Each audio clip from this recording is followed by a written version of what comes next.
toi, Seigneur, tel que nous sommes. Alléluia. Je vais dans ta maison, je te rencontrerai, dès que je suis abandonné.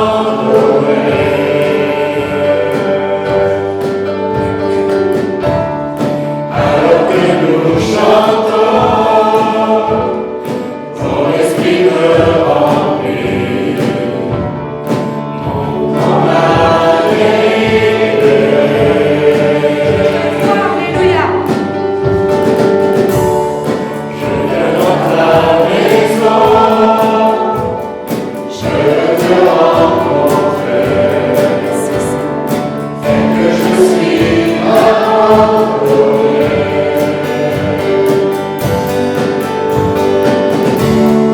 Alors que nous chantons, ton esprit me remplit, mon âme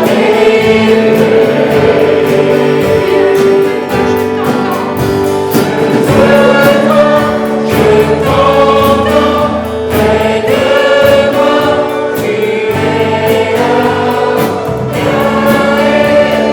souffle sur moi. Je ressens ta présence comme un feu, comme un chant. Jésus, je veux plus de toi. Viens dans ta maison. Je viens dans ta maison, je veux te rencontrer, dès que je suis abandonné.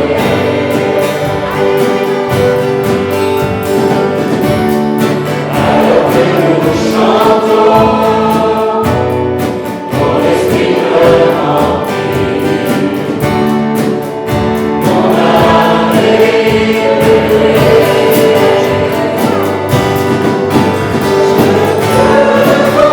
je t'entends, près de moi, tu es là, viens, souffle sur moi. Je ressens ta présence comme un feu, comme un vent. Jésus, je veux plus de toi.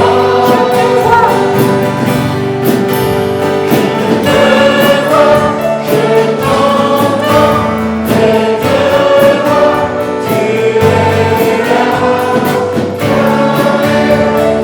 souffle sur moi. Je ressens ta présence comme un feu, comme un vent. Jésus, je veux plus de toi. Jésus, je veux plus de toi. Jésus, je veux plus de toi. Encore une fois, Jésus, je veux plus de toi. Jésus, je veux plus de toi.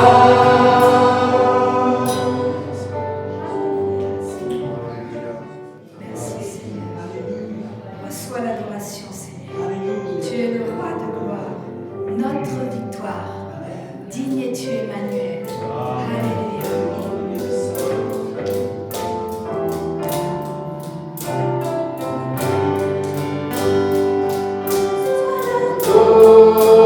Adoration, tu es le roi de gloire, notre victoire. Digne es-tu, Seigneur, Emmanuel, reçois l'adoration.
Il demande ta ta sincérité. Il demande ton engagement au quotidien. Tu peux de temps en temps arriver à ce que la vie elle te fasse trébucher, mais il te demande de te relever. Relève-toi. Je suis avec toi tous les jours de ta vie. Je serai avec toi. Ne reste pas par terre. Relève-toi parce que tu m'appartiens. Et je suis le roi des rois, le Seigneur des seigneurs. Alors on va le rechanter avec conviction. Avec conviction. Alléluia. Amen, Seigneur. Fais-le maintenant, Seigneur.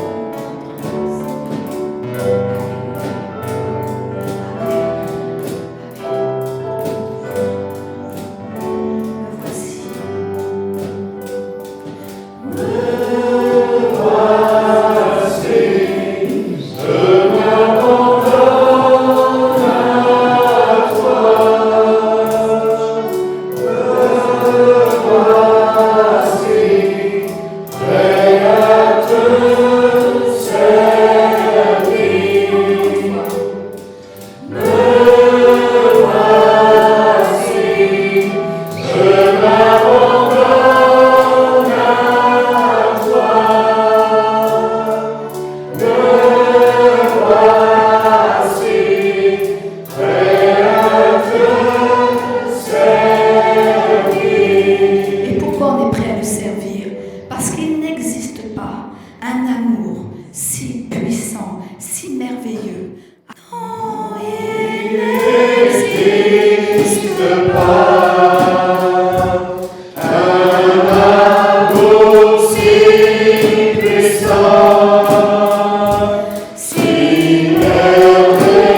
Merci Pierre, merci à tous. Tu peux regarder ton frère, ta sœur qui est à côté de toi et lui dire merci d'être venu ce matin.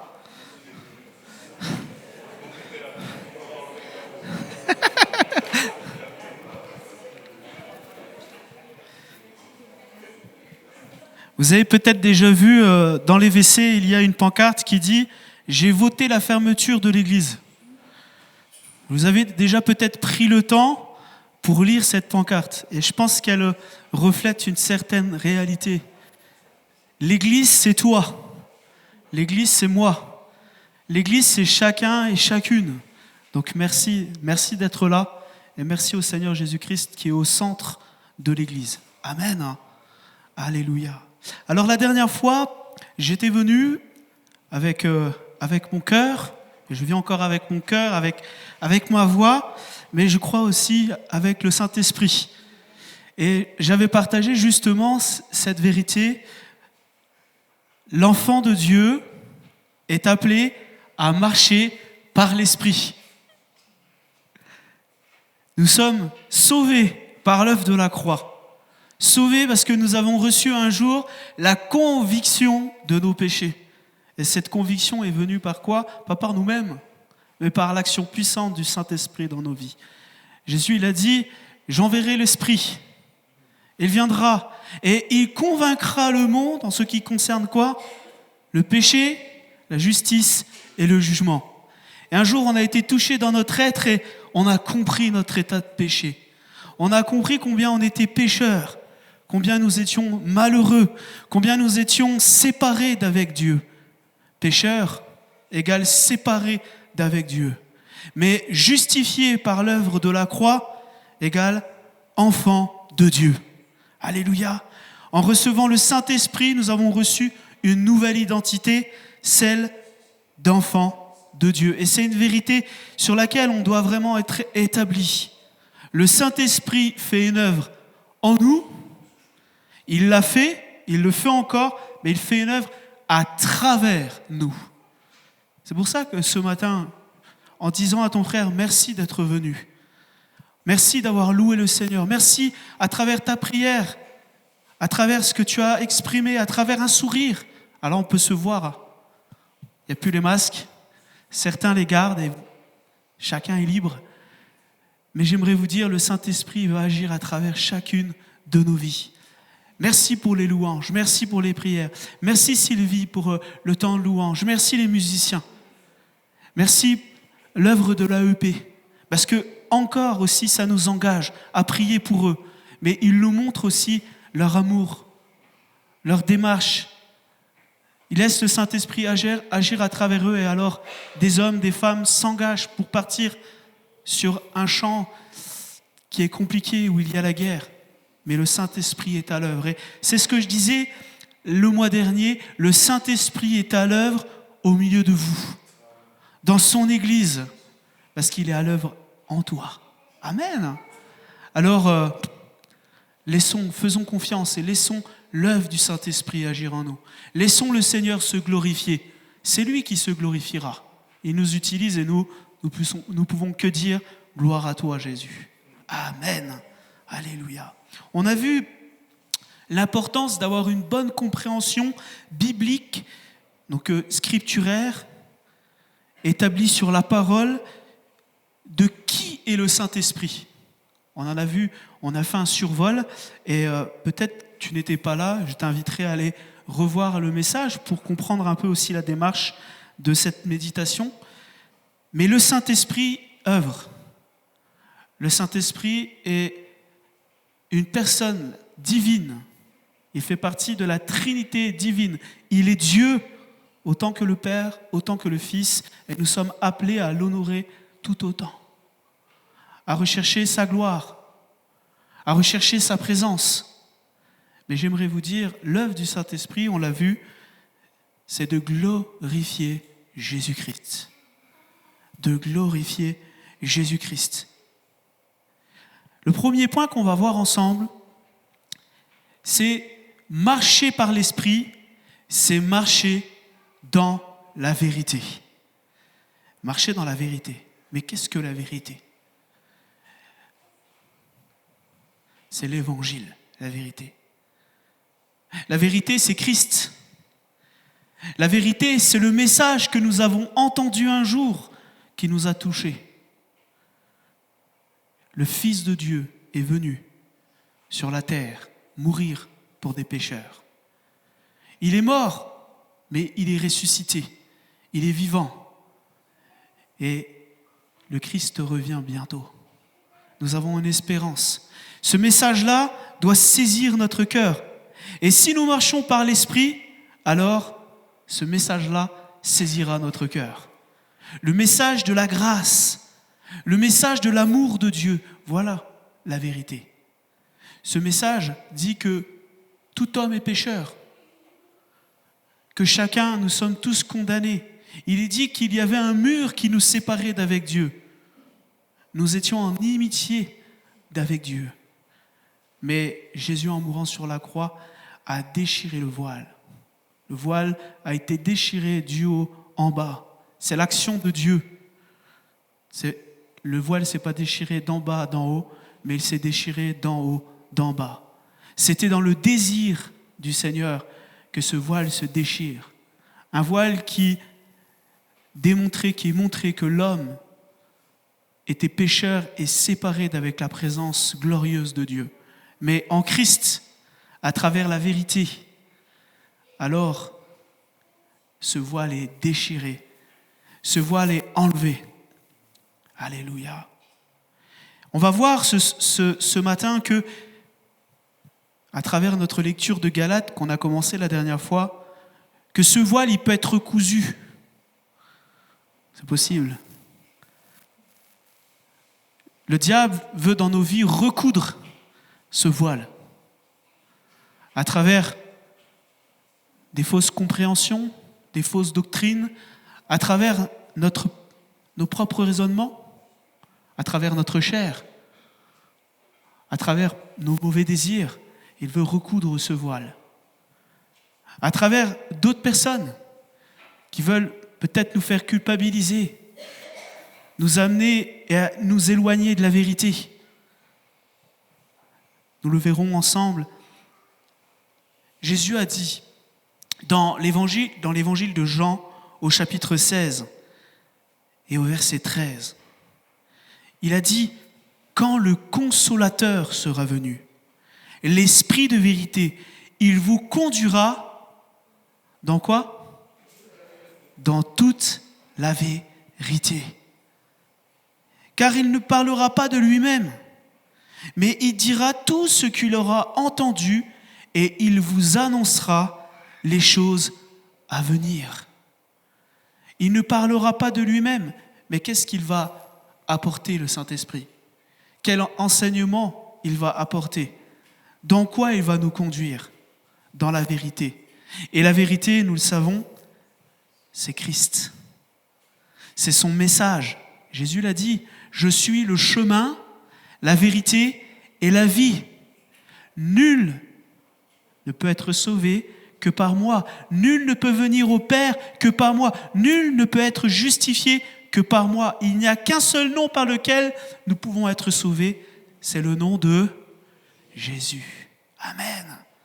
La vérité, c'est Jésus. Et l'œuvre du Saint-Esprit, c'est de rappeler l'œuvre de Jésus. Marcher par l'Esprit, cela implique être conduit par le Saint-Esprit. Vous êtes d'accord ? Je ne marche plus par moi-même. Je ne marche pas par mes propres raisonnements. Je ne marche plus par rapport à ma propre conception de la vie. Mais je vais être conduit par l'Esprit. Et l'Esprit m'amènera à être conduit par la parole de Dieu. À être conduit à travers la parole de Dieu. Conduit par le Saint-Esprit, ça ne veut pas dire être pas maître de nous-mêmes, pas maître de nos décisions. Dieu nous rendra responsables des choix qu'on aura faits. Mais le Saint-Esprit, dans une relation avec Dieu, dans la prière, dans une relation avec la parole de Dieu, il va nous conduire. D'une relation entière, fidèle, dans l'obéissance, dans des convictions établies sur la parole, le Saint-Esprit pourra faire cette œuvre de nous conduire. Mais à travers cette relation. Si je n'ai pas de relation avec Dieu, alors je ne pourrai pas être conduit par le Saint-Esprit. Être conduit par le Saint-Esprit, ça ne veut pas dire que le Saint-Esprit va faire tous les choix pour nous. Ce matin, Bernard, tu as mis ce pull blanc. Est-ce que tu as prié le Seigneur pour savoir quelle couleur de pull tu devais mettre ? Je ne pense pas. Moi non plus.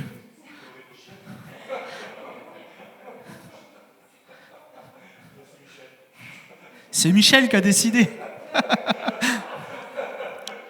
T'as un bon goût, c'est bien, ça lui va bien. Vous savez, on a aussi entendu des chrétiens parfois dire qui sont comme ces personnes qui roulent et qui ferment les yeux et qui se laissent conduire. Non, le Seigneur, dans notre marche, il veut qu'on ait les yeux ouverts. Il veut qu'on puisse voir et distinguer, comprendre ce qui est bon, faire le choix d'aller à droite et d'aller à gauche, mais sous son influence, sous sa conduite. Vous avez peut-être déjà entendu un frère, une sœur, et c'est ce que je voulais dire, mais le Seigneur, le Saint-Esprit me conduira. Le Saint-Esprit me conduira. Oui, mais c'est le Saint-Esprit, c'est la vérité qui doit te conduire. C'est la parole de Dieu qui doit te conduire, parce qu'il te conduira dans toute la vérité. Et moi, j'ai déjà entendu quelqu'un dire « Oui, le Saint-Esprit me conduira ». Et puis je peux vous dire qu'en fait, pas du tout. Le Saint-Esprit n'a pas du tout conduit. Parce que, est-ce que le choix que la personne a fait, parce qu'on dit toujours le Saint-Esprit, mais c'est conforme à ce que dit la Bible. Dans cette situation, ce n'était pas conforme à ce que disait la Bible. Et on peut se cacher derrière le Saint-Esprit. Mais le Saint-Esprit nous donne justement de grandir dans notre maturité spirituelle, dans notre marche avec lui. C'est pas farfelu. Dieu n'est pas farfelu. Mais il nous donne de la sagesse. Il nous donne du discernement. Et c'est dans cela qu'il va nous influencer et nous conduire. Mais j'aimerais vous dire, se laisser conduire par le Saint-Esprit, se laisser conduire n'est possible que si je m'affectionne aux choses de l'Esprit. Et on va lire ensemble dans l'Épître aux Romains au chapitre 8 et au verset 5, ce que dit l'apôtre Paul. Il dira « Ceux en effet qui vivent selon la chair s'affectionnent aux choses de la chair, tandis que ceux qui vivent selon l'Esprit s'affectionnent aux choses de l'Esprit. Et l'affection de la chair, c'est la mort, tandis que l'affection de l'Esprit, c'est la vie et la paix. Car l'affection de la chair est inimitié contre Dieu, parce qu'elle ne se soumet pas à la loi de Dieu et qu'elle ne le peut même pas. Or, ceux qui vivent selon la chair ne sauraient plaire à Dieu. » Et qu'est-ce que c'est vivre selon la chair ? C'est se laisser conduire dans nos propres désirs. C'est se laisser conduire par notre propre volonté. C'est se laisser conduire par notre propre influence, ou même l'influence des hommes. Et c'est ce qui s'est passé avec les Galates. Ils ont mis leur confiance en des hommes, en ce que leur disaient des hommes, et ils mettaient à côté la vérité. Mais vivre selon l'Esprit, c'est s'affectionner à la vérité. S'affectionner à la parole de Dieu. Pour nous, et il dit pour vous, vous ne vivez pas selon la chair, mais selon l'Esprit. Et là, il dira quelque chose qui est important. Si du moins l'Esprit de Dieu habite en vous. Si quelqu'un n'a pas l'Esprit de Christ, il ne lui appartient pas. Il y a parfois des personnes qui disent croire en Jésus, mais qui n'ont jamais laissé l'Esprit de Dieu agir dans leur cœur, qui vont dire « mais moi je crois en Jésus », mais le diable aussi croit en Jésus. « Oui, mais moi je crois en Jésus », « oui, mais tes œuvres montrent que tu ne crois pas », « oui, mais moi je suis chrétien », « oui, mais est-ce que tu es prêt à souffrir pour ce nom ? Est-ce que tu es prêt à marcher dans la vérité ? À suivre les voies de Dieu dans ta vie ? Oui, mais je suis chrétien. Mais non. Celui qui est chrétien l'est parce qu'il a reçu l'Esprit de Dieu. Et celui qui a reçu l'Esprit de Dieu ne vit plus selon la chair. Cela ne veut pas dire qu'il n'est plus sous l'influence de sa chair, de son corps qui est corruptible. Mais dans le mot chair, il faut comprendre, il y a plusieurs passages où on parle de chair, mais ce mot veut dire deux choses différentes. Là, dans ce passage-là, la chair, c'est la vie de péché. C'est une vie sans Dieu. C'est une vie qui est sous l'influence des désirs du péché.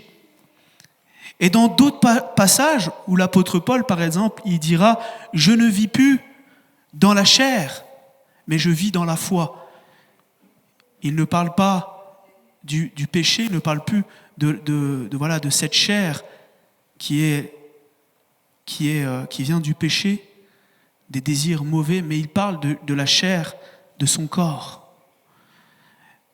Et en tant que chrétien, même étant habité par le Saint-Esprit, nous avons encore des tendances. Ah, vous êtes d'accord avec moi ? On on est tous encore sous l'influence de notre corps. Raphaël, t'as mal à l'épaule.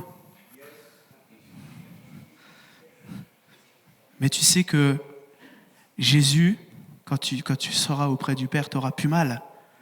Alléluia. Mais ton corps est toujours sous l'influence du péché, de la douleur, la maladie.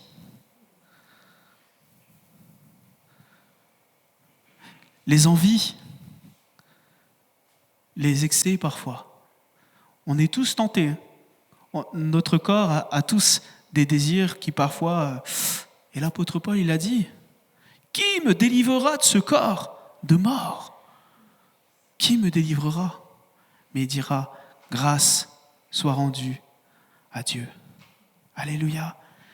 Car il est libéré de la loi du péché et de la mort. Et il devient esclave de la loi de l'esprit et de vie. Marcher par l'esprit, c'est marcher dans la vérité. Mais c'est aussi marcher dans la liberté. Et on va voir ensemble après ce point-là. Jésus a dit, cherchez premièrement le royaume et la justice de Dieu. Et toutes ces choses vous seront données par-dessus. S'affectionner aux choses d'en haut, s'affectionner aux choses de l'esprit. Dans Romains 8, ce contexte parle de la disposition spirituelle en ce qui concerne le royaume de Dieu. Quelle est ma disposition par rapport au royaume de Dieu ? Est-ce que je suis attaché aux choses du royaume de Dieu ? Est-ce que mon esprit est attaché aux choses célestes, aux choses du royaume de Dieu ? Ou alors est-ce que je suis attaché aux choses qui sont terrestres et qui m'amènent à me confier dans la chair et qui m'amènent à vivre dans la chair ?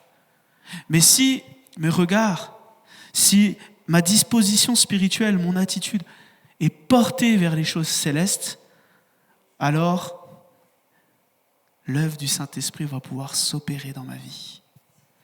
Vous savez, quand on a commencé à croire en Jésus, quand on a commencé à voir Jésus sur la croix, prendre nos péchés, à ce moment-là, nous avons fait le choix de nous attacher aux choses du royaume de Dieu, à nous attacher à notre éternité, à nous attacher à l'importance dans notre vie. Et c'est ce que dira Jésus.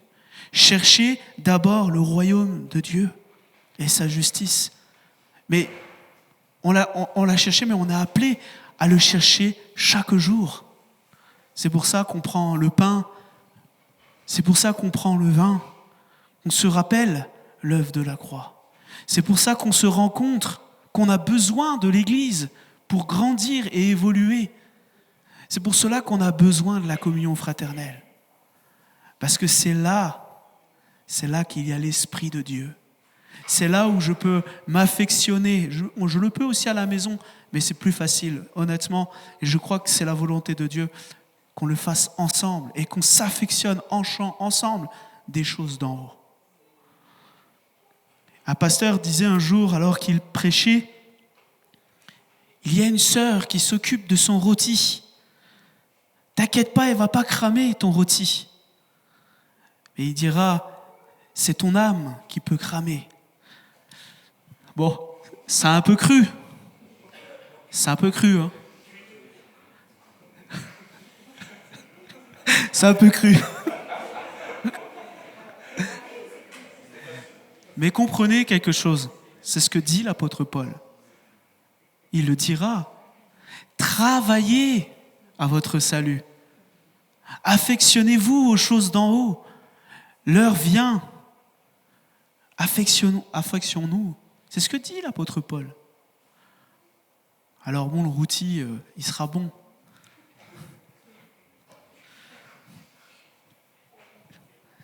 Alors certains peut-être ce matin se demandent, mais comment me focaliser sur le Seigneur et sur les choses spirituelles ? Comment ?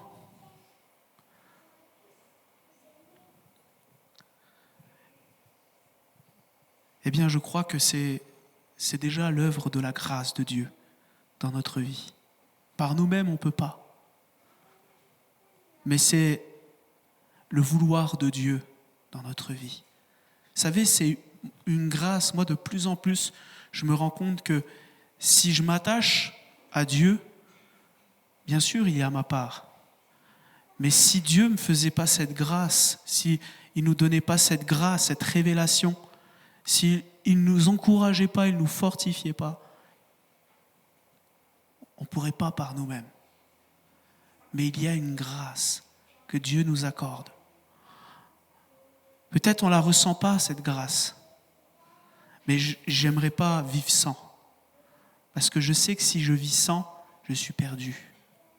Mais il y a une grâce qui est sur notre vie. Une bénédiction qui est sur notre vie.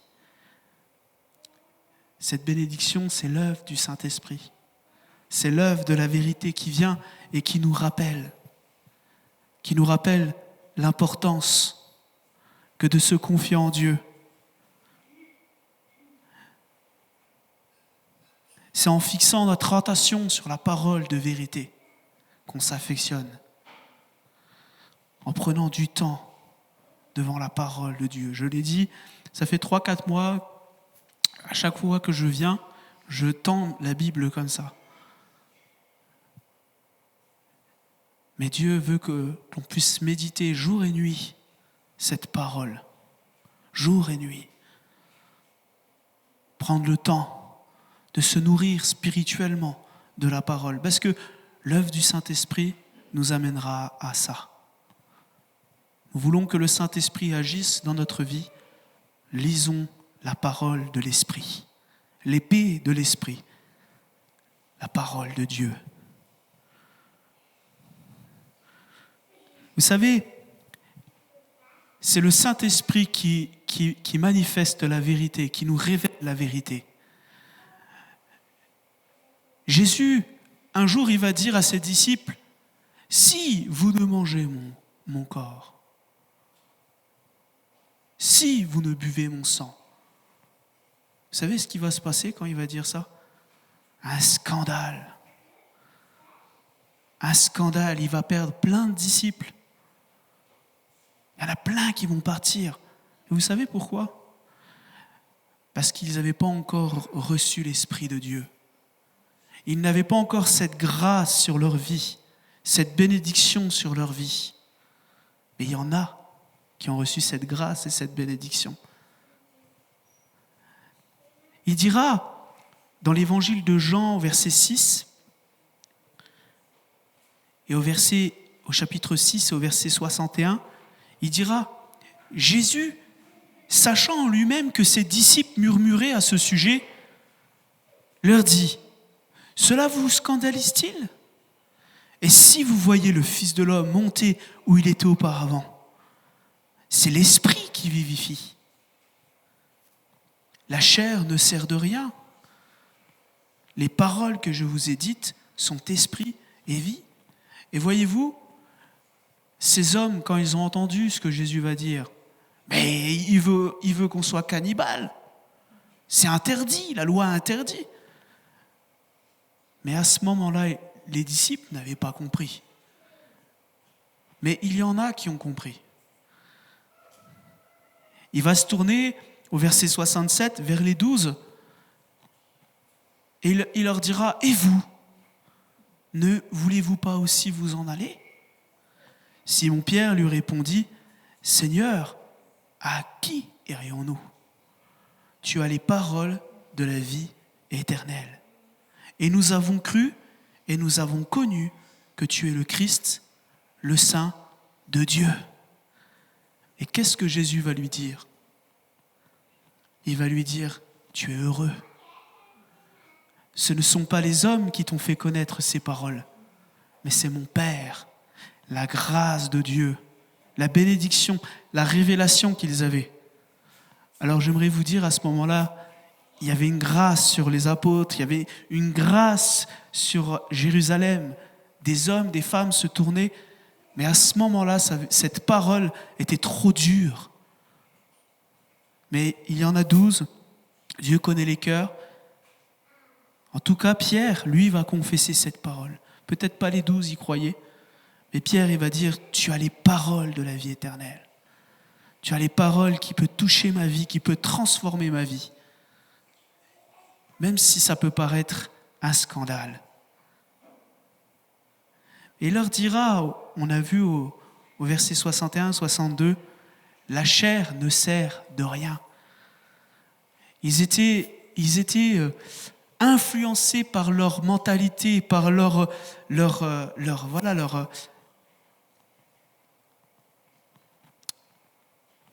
cœur qui les trompait. Mais on aurait été dans la même situation qu'eux. Parce que l'esprit n'était pas encore répandu. Parce qu'ils ne pouvaient pas comprendre. Et on l'a vu la dernière fois qu'à un moment, Jésus va souffler sur ses disciples après la résurrection. Même après avoir ressuscité, ils n'avaient pas encore compris. Et il va souffler sur eux et dira « Recevez le Saint-Esprit ». Et il est dit qu'ils ont compris à ce moment-là qu'ils devaient mourir sur la croix pour leurs péchés. Le fait qu'on puisse comprendre l'évangile de grâce, et je l'ai dit, je l'aurais dit, ça ne vient pas de nous, mais ça vient de l'action du Saint-Esprit. C'est pour ça que l'engagement d'un cœur, c'est quelque chose de sérieux, et qu'on doit y aller doucement avec les personnes qu'on accompagne. On doit être sûr qu'il y a eu cette action dans leur vie, parce que toute leur vie, leur marche avec Dieu va en dépendre. Certains, ça fait 50 ans, 30 ans, 10 ans, ça fait 12 ans pour moi. Mais je sais que si le Seigneur n'avait pas donné cette grâce de comprendre, d'avoir cette révélation, par moi-même, je ne pouvais pas comprendre. J'étais sous l'influence des psychotropes, de la drogue. Je ne pouvais pas comprendre par moi-même. Mais la grâce de Dieu. Et marcher par l'Esprit, c'est marcher dans la grâce. C'est marcher dans la vérité. Marcher par l'Esprit, c'est marcher dans la liberté. Et on va lire ensemble, on va reprendre notre passage de la dernière fois dans Galates au chapitre 5 et au verset 16. Galates 5 au verset 16.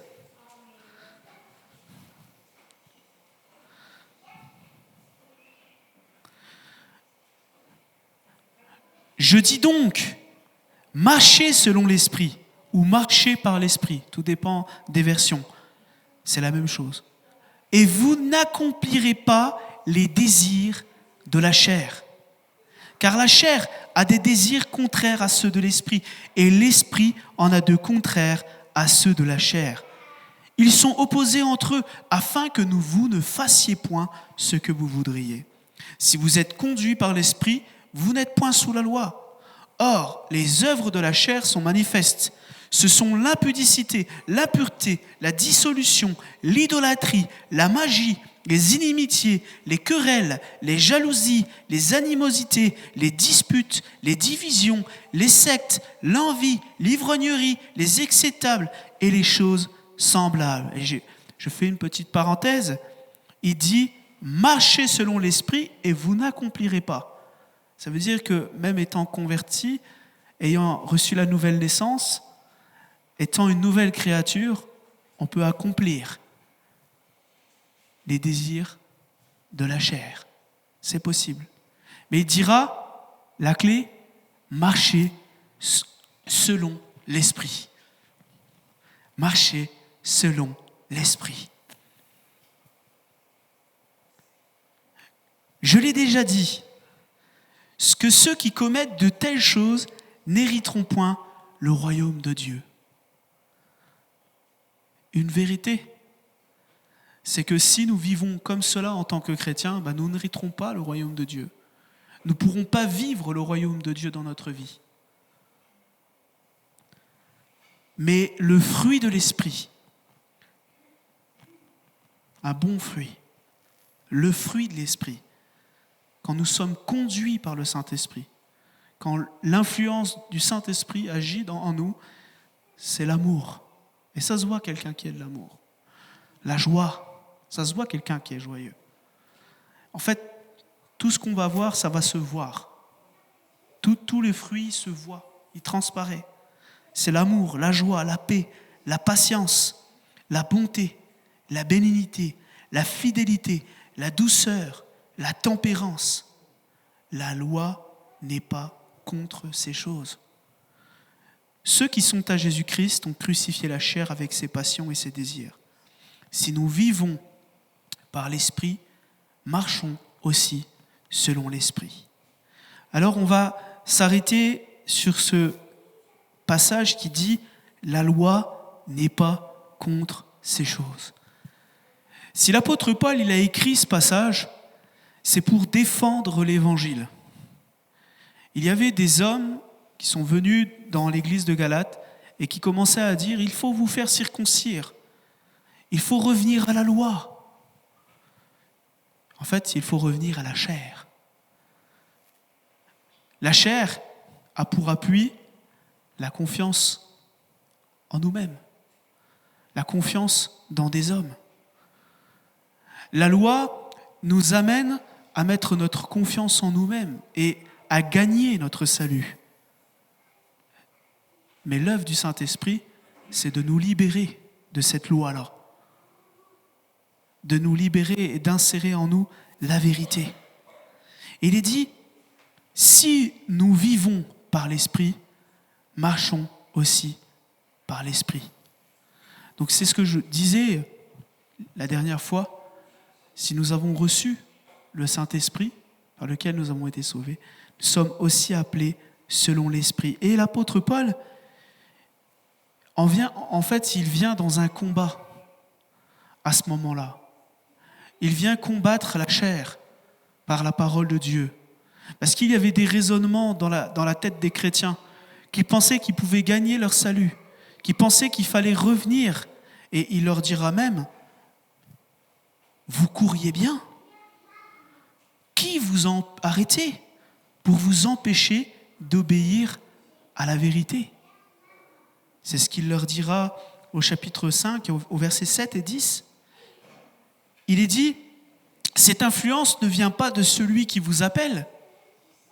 Ce n'est pas l'influence de Jésus. Ce n'est pas l'influence de Dieu, ce n'est pas l'influence du Saint-Esprit. Un peu de levain fait lever toute la pâte. J'ai cette confiance en vous, dans le Seigneur, que vous ne penserez pas autrement. Mais celui qui vous trouble, donc c'était des Juifs qui étaient venus, celui qui vous trouble, quel qu'il soit, en portera la peine. Ce passage, il met en évidence que l'enfant de Dieu aura toujours des tentations, car il est soumis à une loi qui est terrestre. Un jour, on va tous mourir. Le salaire du péché, c'est la mort. Notre corps va mourir. C'est triste, mais c'est la vérité. Notre corps nous poussera toujours à la souffrance, à avoir mal, à des désirs. C'est une loi.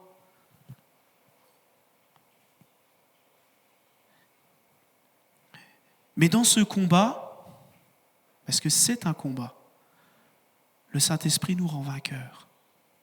La vérité nous rend vainqueurs et c'est en marchant, en nous mettant notre confiance dans l'œuvre de Christ que nous serons vainqueurs. C'est ce que dit l'apôtre Paul. En fait, il proclame avec force que celui qui marche et qui vit selon l'Esprit n'est plus sous la loi. Il n'est plus sous la contrainte de la loi, mais il est affranchi, libéré. Affranchi et libéré, enfant de Dieu.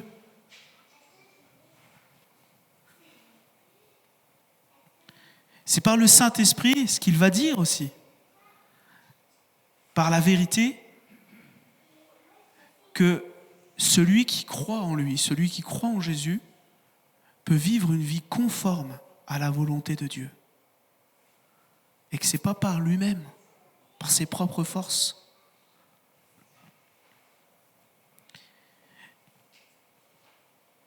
Je pense qu'il faut veiller et faire attention parce qu'en tant que chrétiens, nous pouvons tomber dans le légalisme. On peut tomber dans le légalisme. On peut tomber sous ce joug, sous ce fardeau. Il faut faire pour être sauvé. Si tu ne t'engages pas, si tu ne sers pas, tu es un mauvais chrétien. Tu ne peux pas être sauvé. Mais justement, l'œuvre du Saint-Esprit qui nous a franchis, c'est lui qui nous pousse à nous engager.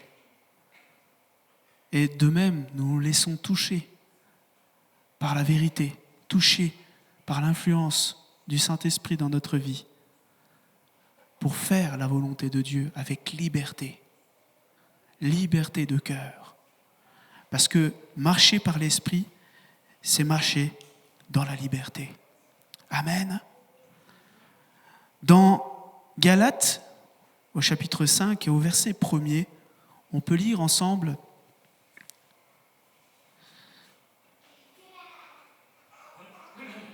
c'est pour la liberté que Christ nous a affranchis. Demeurez donc ferme dans ce que vous avez reçu. Et ne vous laissez pas mettre de nouveau sous le joug de la servitude. Voici, moi, Paul, je vous dis que si vous vous faites circoncire, Christ ne vous servira de rien. Si vous vivez selon la loi, eh bien, Christ ne vous sert de rien. Et je proteste encore une fois à tout homme qui se fait circoncire qu'il est tenu de pratiquer la loi tout entière. Vous êtes séparés de Christ, vous tous qui cherchez la justification dans la loi. Vous êtes déchus de la grâce. Pour nous, c'est de la foi que nous attendons par l'Esprit l'espérance de la justice. Car en Jésus-Christ, ni la circoncision et l'incirconcision n'a de valeur, mais la foi qui est agissante par la charité. Dans 2 Corinthiens, au chapitre 3, et au verset 12, on peut lire aussi ce passage. Ayant donc cette espérance, nous usons d'une grande liberté. Et nous ne faisons pas comme Moïse, qui mettait un voile sur son visage pour que les fils d'Israël ne fixassent pas les regards sur la fin de ce qui était passager. Mais ils sont venus durs d'entendement. Car jusqu'à ce jour, le même voile demeure quand ils font la lecture de l'Ancien Testament. Il parle des Juifs qui n'ont pas reçu Jésus-Christ, qui n'ont pas reçu la vérité. Et ils ne se lèvent pas, car c'est en Christ qu'il disparaît. Donc il parle du voile, il ne se lève pas, parce que c'est en Christ qu'il disparaît. Jusqu'à ce jour, quand on lit Moïse, quand on lit la loi, un voile est jeté sur leur cœur, quand ils lisent la loi. Mais lorsque le cœur se convertisse au Seigneur, le voile est ôté. Or, le Seigneur, c'est l'Esprit. Et là où est l'Esprit du Seigneur, là est la liberté. Amen. Je conclus en vous partageant ce qu'on va avoir la prochaine fois, Dieu voulant. Si nous avons reçu la vérité et que nous marchons dans la vérité, si nous avons été libérés et si nous vivons dans cette liberté, alors nous allons pouvoir adorer Dieu d'une façon qui est conforme à sa volonté. Et ça, c'est quelque chose d'important. Adorer Dieu. Adorer Dieu, c'est bien plus que d'élever la voix le dimanche matin et de louer. Ça, c'est l'expression de notre adoration, mais l'adoration, c'est bien plus que ça. On le verra ensemble. Et on finit avec ce passage.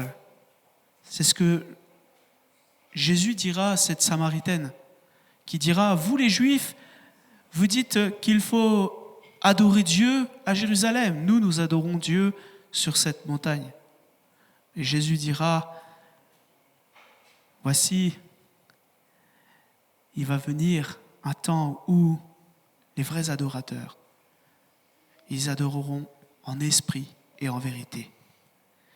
Car Dieu est d'esprit, et il faut que ceux qui l'adorent en esprit et en vérité. Amen. Marchons dans la vérité. Laissons le Saint-Esprit toucher nos vies et nous conduire dans la vérité. Et vivons la liberté dans notre vie. Amen. On prend quelques instants dans la prière. Seigneur, merci pour ta parole. Ta parole est la vérité. Et ta vérité nous affranchit. Seigneur, tu vois ces passages que nous avons partagés, qui viennent de ta parole, les quelques mots que j'ai pu apporter. Seigneur, tu es celui qui parle à nos cœurs, qui parle à nos vies. Et tu veux encourager ce matin, fortifier mes frères, fortifier mes sœurs, leur faire du bien dans leur marche avec toi. Seigneur, viens remplir nos vies de ton Saint-Esprit. Viens nous conduire par ton Saint-Esprit dans la vérité. Seigneur, à ton nom seul soit toute la gloire. Amen. Amen. Soyez bénis, merci pour votre écoute.